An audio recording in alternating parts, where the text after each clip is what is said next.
اچھی بات کریں. سبحان اللہ. یہ حکم اگر ہم اپنا لیں نا تو یہ سمجھے ہمارے معاشرے میں امن و سکون ہو جائے گا. وقولوا للناس حسنا، لوگوں سے اچھی بات کہو.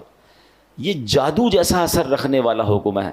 ہاں کہ لوگوں سے اچھی بات کہو. آپ یقین کریں آپ زندگی کے ہر میدان میں کامیاب ہو سکتے ہیں اگر یہ حکم پر ہم عمل کرنے والے بن جائیں. کس طرح بڑے بڑے معاملات سارٹ آؤٹ ہو گئے، بڑی بڑی جنگیں ٹل گئیں، بڑی بڑی مصیبتیں ٹل گئیں. ایک واقعہ بتاتا ہوں آپ کو. تاریخ گواہ ہے کہ جو کام تیروں اور تلواروں سے کرنا ممکن نہیں تھا، میٹھے بول اور اچھی بات نے وہ کام کر دکھایا. تاتاری قوم یہ ایک ایسی قوم تھی، بڑی ظالم قوم. اس نے دنیا پر بہت ظلم و ستم بہائے، اس نے خون کی ندیاں بہائیں، درجنوں بار ان کے ساتھ جنگیں لڑی گئیں، مگر اس قوم کو ہرا نہیں پاتے تھے لوگ. وہ قتل و غارت گری کرتے چلے جاتے اور ملک کے ملک تباہ و برباد کرتے چلے جاتے تھے. اب کیا ہوا کہ خراسان کے ایک بزرگ تھے، انہیں خواب میں حکم ملا کہ جاؤ اور جا کر تاتاری قوم کو اسلام کی دعوت دینی ہے. وہ قوم جو ایسی جنگجو ہے، لڑنے کے لیے تیار ہے. وہ بتایا جاتا تھا کہ ہلاکو خان اور یہ لوگ جو لوگ تھے یہ کھوپڑیوں کے مینار بنایا کرتے تھے. تو جب ہلاکو خان کا بیٹا تھا تگودار خان، اس کی حکومت تھی. وہ بزرگ رحمۃ اللہ تعالی علیہ سامان باندھا انہوں نے اور اس کے پاس پہنچ گئے. اب اللہ والے تھے، چہرے پہ داڑھی بھی تھی، سنتوں بھرا لباس بھی تھا، ایک مذہبی حلیہ بھی تھا. جب آپ اس کے سامنے گئے اسلام کی دعوت دینے تو تگودار خان کو ایک جو ہے وہ شرارت سوجی. وہ کہتا ہے مولانا صاحب آپ مجھے اسلام کی دعوت دینے آئیں، پہلے یہ تو بتائیں تمہاری داڑھی کے بال اچھے ہیں یا میرے کتے کی دم اچھی ہے. اب کیسا غصہ دلانے والا جملہ تھا، کتنا دل توڑنے والا جملہ تھا، کتنا بدتمیزی والا جملہ تھا. مگر اللہ والے تھے نا، اسلام کی بات کرنے گئے تھے، قرآن کے احکام پتہ تھے کہ بات اچھی کرنی ہے.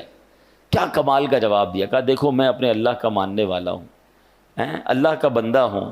اگر تو میں اس کا فرما بردار ہوں تو میں اچھا ہوں، ورنہ پھر تمہارے کتے کی دم اچھی ہے. اگر اللہ ہی مجھ سے ناراض ہے، میں اس کی فرما برداری کر نہیں رہا، تو پھر تو مجھ سے کتا ہی اچھا ہے، کیونکہ کم از کم تمہارا وفادار تو ہے نا.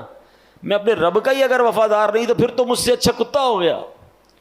اب ایک اتنی بڑی مذہبی شخصیت سے، ایسے مذہبی حلیے والے سے ایسا جواب سنا. بدتمیزی کے مقابلے میں رپلائی کیا ملا؟ اچھا، سافٹ اور حکمت بھرا. تو جب یہ میٹھے بول اس نے سنے نا تو تگودار خان کے دل پر اثر کر گئے. اس پر جو شرارت کا بھوت سوار تھا وہ اتر گیا. اب وہ نرمی سے بولا اب تو آپ میرے مہمان ہیں، میرے پاس قیام فرمائیں. چنانچہ وہ بزرگ جو تھے وہ تگودار خان کے یہاں رہنے لگے.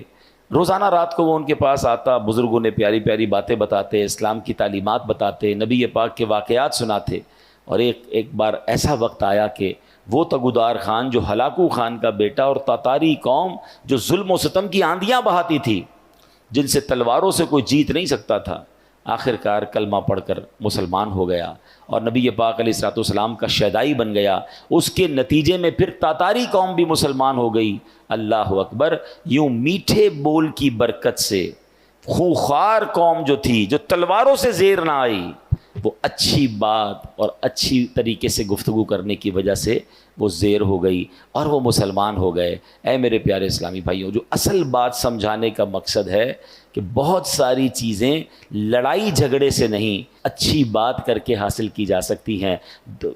تیکھے بول، چبھتے ہوئے جملے، لڑنے والی باتیں دشمنیاں تو پیدا کر سکتی ہیں، دوست نہیں بنا سکتی ہیں. ہمارا پرابلم یہ ہے کہ ہم قرآن کے اس حکم پر عمل کرنے میں کامیاب نہیں ہو رہے. بڑا پیارا شعر ہے نا، ہے فلاح و کام رانی نرمی و آسانی میں، ہر بنا کام بگڑ جاتا ہے نادانی میں. آپ نے دیکھا ہوگا ایک جملہ بندہ کہہ دیتا ہے رشتہ ختم ہو جاتا ہے، ایک جملہ ایسا کہہ دیتا ہے دوستی ختم ہو جاتی ہے، ایک جملہ ایسا کہہ دیتا ہے پارٹنرشپ ختم ہو جاتی ہے. اچھا بعد میں بندہ برسوں سوچتا رہتا ہے کاش یار وہ جملہ نہ کہتا، مجھے کیا ہو گیا تھا، میں نے کیوں ایسی بات کر دی تھی. میں نے پہلے بھی بیان میں ایک بات بتائی ہے، ہماری جسم میں جتنے بھی باڈی پارٹس ہیں نا، اس کا کوئی گارڈ نہیں ہے، کوئی روک نہیں ہے، مگر زبان وہ واحد پارٹ آف دا باڈی ہے جس کے 32 گارڈ ہیں.